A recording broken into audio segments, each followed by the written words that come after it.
back to my channel, guys. Obviously I'm back here today with another 76ers possible trade scenario, and this one I think my Philly fans are going to love because it's a situation where we can keep Ben and we can keep Joel, and we can offload, get rid of some of them coins that we got tied up in Al Horford. Like, it's nothing worse than having your money tied up, guys. Y'all know that. Y'all be out in these streets.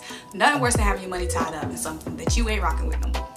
So, how are the 76ers going to do that, guys? Stay tuned, and I'm going to tell you guys why I think Buddy Hield from the Sacramento Kings is a possible option for the 76ers. We've been talking about it for a while in Philly, and it's getting closer and closer to the time where a deal might get done. So stay tuned to the video. Make sure you guys subscribe to the channel because I'm trying to get 700 subscribers by the end of the month, and only a few of you guys who watch my videos are actually subscribed to the channel, so change that now.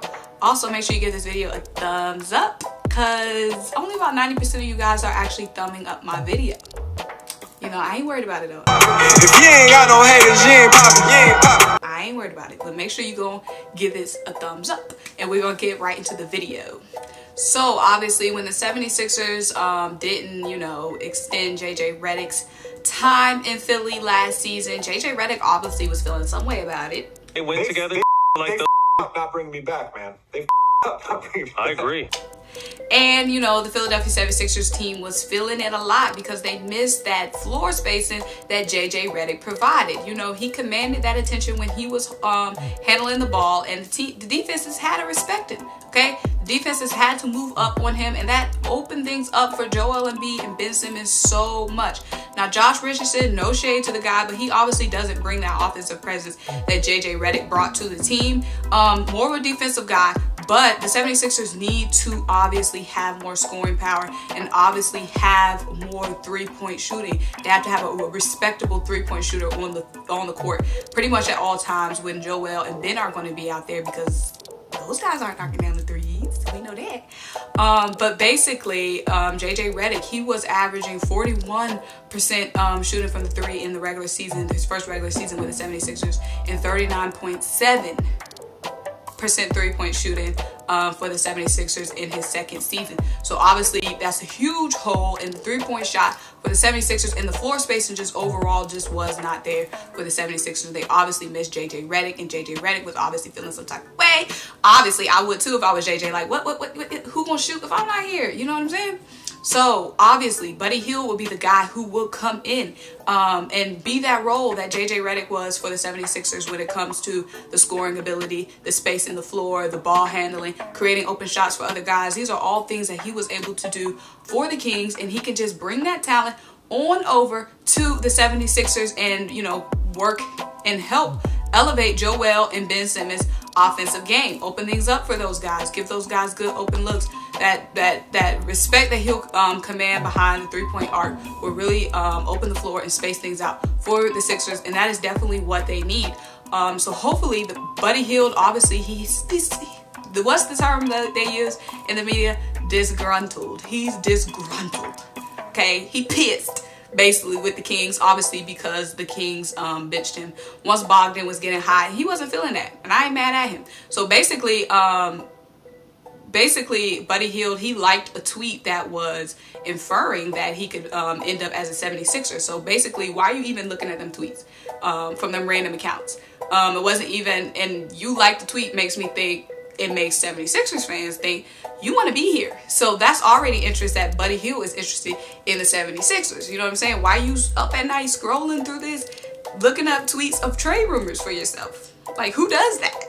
And then not only looking up trade rumors, but go leave a trace and go like a tweet that's sending you to the 76ers. So he obviously got some love for the Sixers and is obviously interested in that team, and he knows the presence he would bring to the 76ers. Now, obviously, he doesn't bring as much defensive he won't bring as much defensively as Al Horford because that is the guy that is proposed to be traded to the Kings for him. Obviously, we'll lose a bit defensively for because if Al Horford left, but the 76ers definitely need that guy who who can handle the ball, handle the rock. He is always in constant movement. Buddy Hield, even when he's off the ball, he can play well off the ball, always getting open, always moving around, in constant movement. And that is the kind of offensive presence that the 76ers need. If they really want to compete and, you know, be able to have a shootout with the Celtics in the Eastern Conference Finals or in the Eastern Conference Playoffs, they definitely need to have some more scoring power that Bud Powell can bring over to the team.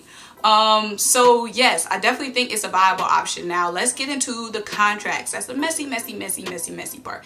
Now, obviously the Kings were interested in Al Horford before the 76ers snatched him up. So the idea is maybe the Kings will still be interested in Al and be willing to make that trade, because the 76ers, keep it a buck, keep it a bean, keep it hot with y'all, 76ers don't have that much not draft capital. They don't have that many, I'm so bad words. They don't have that many assets to fool around with, okay? They don't got that much to fool around with. They got money tied up in Tobias. They got all their money tied up in Al, Ben, and Joel. And they're not interested in trading Matisse. So basically, the 76ers need their draft pick, in my opinion. Unless they're getting a bona fide, unless they're getting Chris Paul, I'm not trading away the draft pick, not the first round pick. We could trade away some future picks, we could trade away some later round picks, but I'm not trading away the first round pick, because we need depth. We need to get a shooter, a bona fide knockdown shooter who can come in off the bench. They need depth, okay? We don't have any cap space. We don't have, all we have is that draft capital. So we need to get a knockdown shooter out of the draft. We can't afford to trade away that first round draft pick. Later picks, maybe we can trade away some later round picks or trade away some pick from a future year. But we need depth. We need somebody who can come off the bench and knock it down, period. So we definitely need to keep that first round pick. So we don't want to get that involved. So both Al and Buddy, both of their contracts are declining over the years.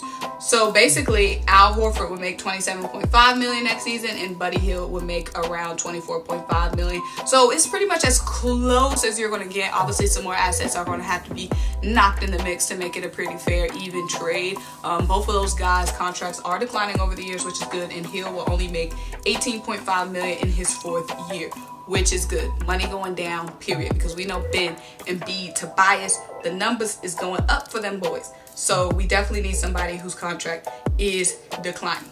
So let me read off Buddy's stats before I get out of here, and I'm gonna let you guys, obviously you guys are gonna tell me what you think. So last season, 2019, he averaged 19.2 points, 42.9 field goal percentage, 4.6 rebounds, and 3 assists. So he's definitely going to get, and mind you, he got benched, so he wasn't even starting the whole time for the Kings. So he did get benched. So obviously he doesn't, his minutes weren't as much. So obviously getting more minutes with the 76ers, he's going to be getting more points. So guys, let me know what you think. What do you think about this trade? Do you think it could happen? Do you think it couldn't? Are you rocking with the trade? Are you not rocking with the trade? I think that out of these guys that are on the trading block or possibly on the trading block, Buddy is the one that is the best fit for us, because 1, he wants out. 2, he liked that tweet. He liked the tweet, so he rocking with us.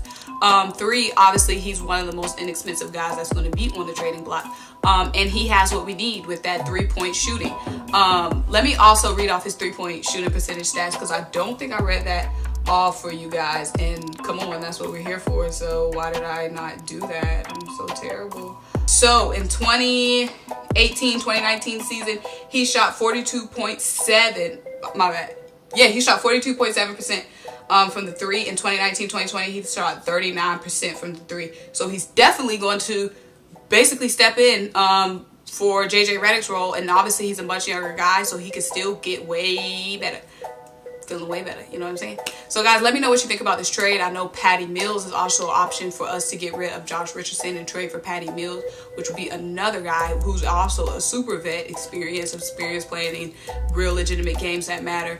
And he's also great handling the ball and also spacing the floor as well, a knockdown shooter. So I will probably do a video on him as well. And if we can get Patty and we can get Buddy and we can get a young guy out of the draft who could just knock down some shots off the bench, y'all, ooh, we spicy. So, and then we'll just get rid of Josh, get rid of Al, maybe get rid of some future picks, but we'll see. That's a video for another day. Make sure you guys like, make sure you comment, make sure you subscribe, make sure you keep rocking with me, and let me know what you think in the comments below. Bye.